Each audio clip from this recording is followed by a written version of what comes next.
ፓስተር ፖች ኦኮር ኦሌቶ እባላለሁ። ከአውስትራሊያ ነው የመጣሁኝ። የአውስትራሊያ ማህበረሰብ ወክዬ ነው እዚህ የመጣሁት። በእውነት የዛሬ 22 ዓመት ጋምቤላ የሆነ ዘር ጭፍጨፋ ነበረ። በዛን ሰዓት ቤተሰቦች አጥቻለሁ። አባቴ፣ አጎቴ፣ የአጎቴ ልጅ ከኛ ቤተሰብ ወደ 5 ሰው ነው የተገደሉ በአንድ ቀን ማለት ነው። በጣም ተጎድቼ ነበረ በአባቴ ሞት ማለት ነው። መጨረሻ ላይ ግን ከተወሰነ ዓመታት በኋላ እግዚአብሔር ቃል ስታነብ ክፉ በክፉ እንዳናሸንፍ በመልካም በማድረግ ነው የምናሸንፈው። ስለዚህ በዛን ሰዓት የሆነ ስሜት ተሰማኝ።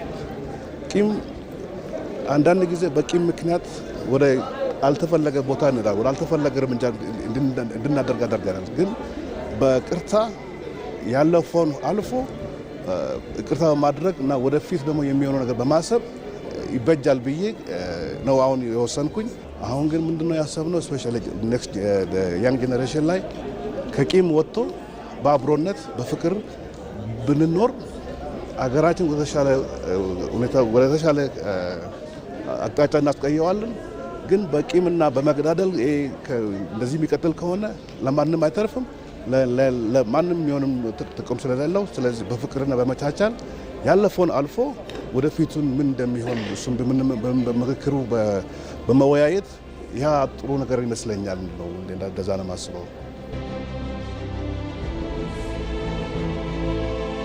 በእውነቱ ይህ ትልቅ ነገር ነው ለኢትዮጵያ ትንሣኤ ይመስለኛል። ለምን ታይቶ የማይታወቅ ስለነበረ ለብዙ ጊዜ አልተመካከርንም እና ብዙ ቁርሾዎች አሉ በእኛ ውስጥ የሚያባሉና የሚያጣሉን አንድ ላይ የሚያደርጉን ነገር በጣም ብዙ ናቸው።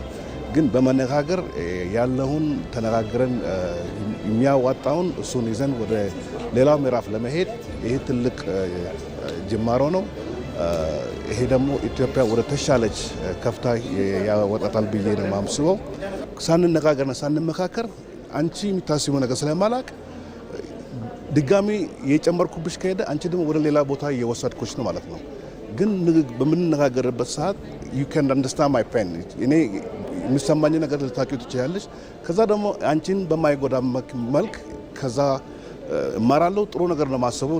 ወደዛኛ ወደ ጥላቻና ወደ አንዳንድ ነገር ወዳልተፈለገ ነገር እንደማይወስደን ከተመካከርን እንቀራረባለን። ስንቀራረብ ደግሞ ቤተሰብ እንሆናለን። ቤተሰብ ስንሆን ደግሞ እንዋደዳለን። ፍቅር ባለበት ቦታ ደግሞ እግዚአብሔር አለ። ጥል ባለበት ቦታ ደግሞ እግዚአብሔር ተቃራኒ ነው። ስለዚህ ለዛ ነው ይሄ ሁሉ የመጣው የነበረው ስለማንወዳደድና ስለማንነጋገር ነው። አሁን ግን ብንነጋገር ያለውን ሁሉ ብናወጣ አንደኛው ፔኑ ይለቀናል፣ ሁለተኛ ደግሞ ያቀራረበናል። ስንቀራረብ ደግሞ ቤተሰብ እንሆናለን። ስለዚህ መነጋገሩ በጣም ትልቅ ነገር ነው ብዬ ነው የማስበው።